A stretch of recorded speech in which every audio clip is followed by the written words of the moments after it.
Bruce Prichard was talking all about his second run in TNA Impact Wrestling this week on Something to Wrestle.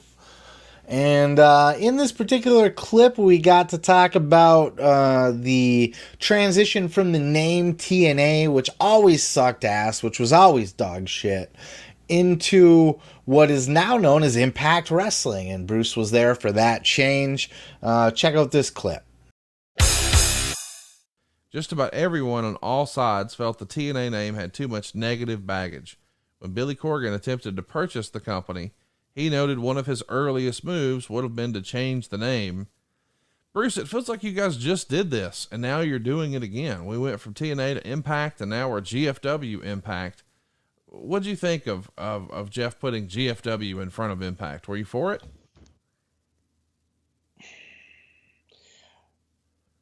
I wish, no, not at this point. And here's why.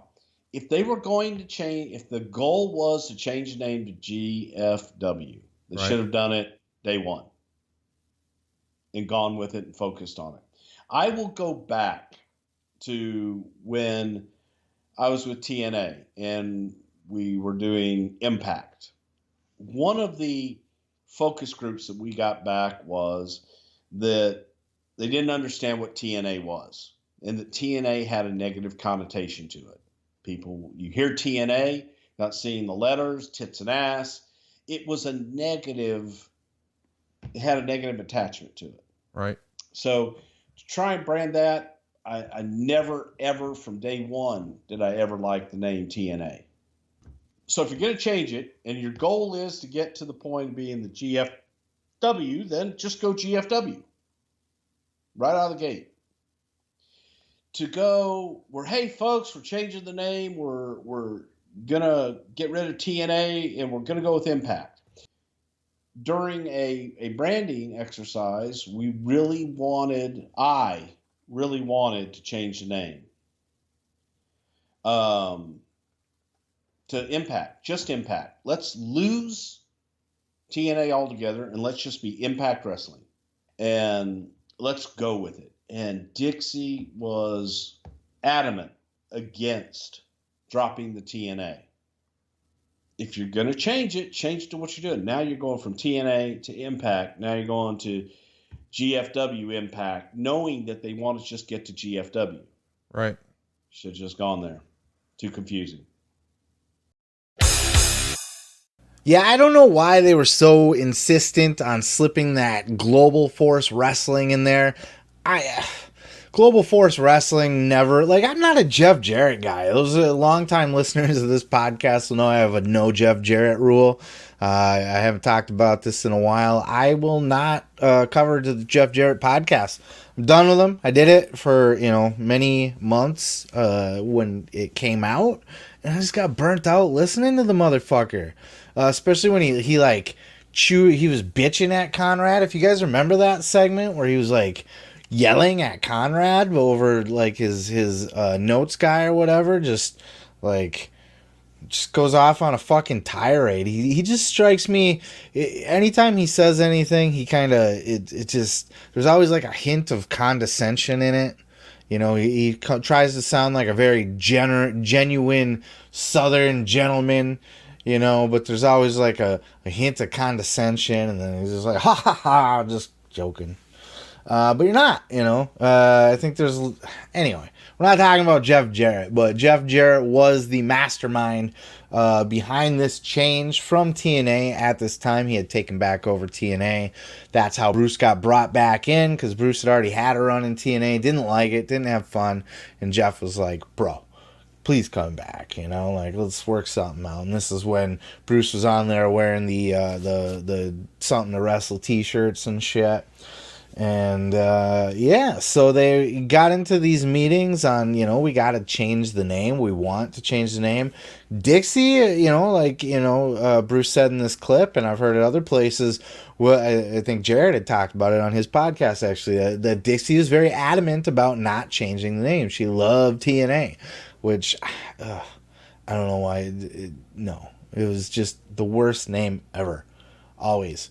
Impact is a very great name, and Bruce said that in his clip too. Like that.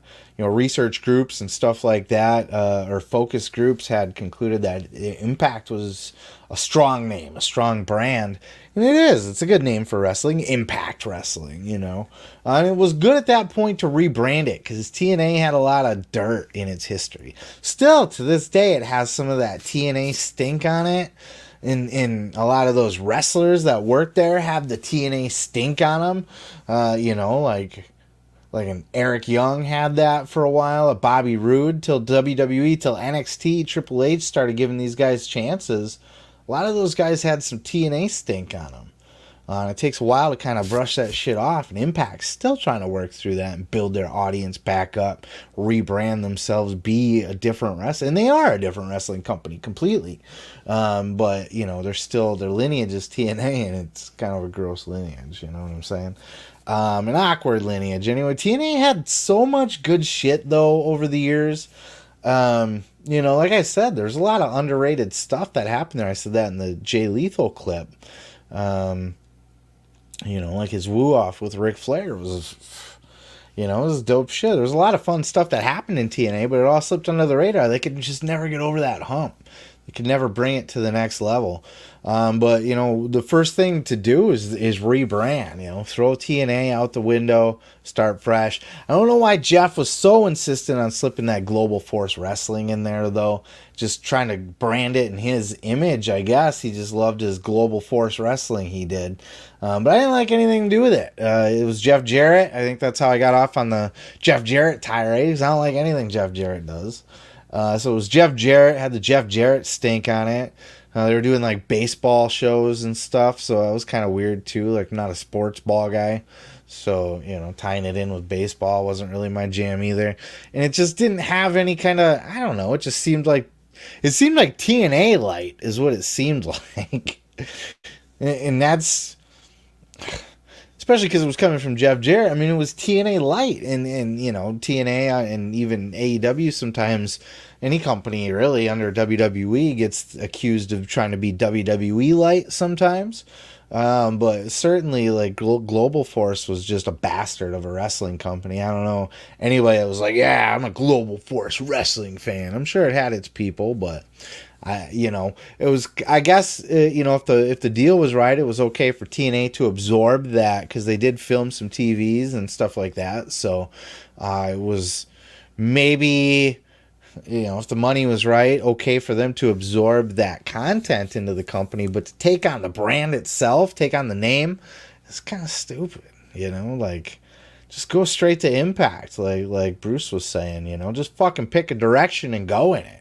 You can't half-ass it. You can't go from one week to the next, to this, to that, drop the GCW shit, drop the TNA shit, go full Impact, and that's exactly what they ended up doing in the end anyway. So all's well that ends well, but it's always fun to hear these stories at the very least of how these things happen and who was for it, who was against it here. And Dixie was so fucking hardcore about the TNA name, and poor Dixie, she gets such a bad rap in the history of wrestling. She's not gonna get looked at very fondly, but bless her heart, right? She tried. She did her best. So anyway, that was a fun little clip, and it's always fun to incorporate these little historical moments into the show, when names change and rebranding and all that kind of stuff, and just, get a little TNA shine out there, because they don't really make the news too often. So it was dope that Something to Wrestle covered Bruce's return there, and I got it on the show. So on to the next. Let me tell you something, brother. You can check out full episodes each and every Sunday right here on this channel, dude. Don't forget to like, don't forget to subscribe, and don't forget to take your vitamins and say your prayers, brother.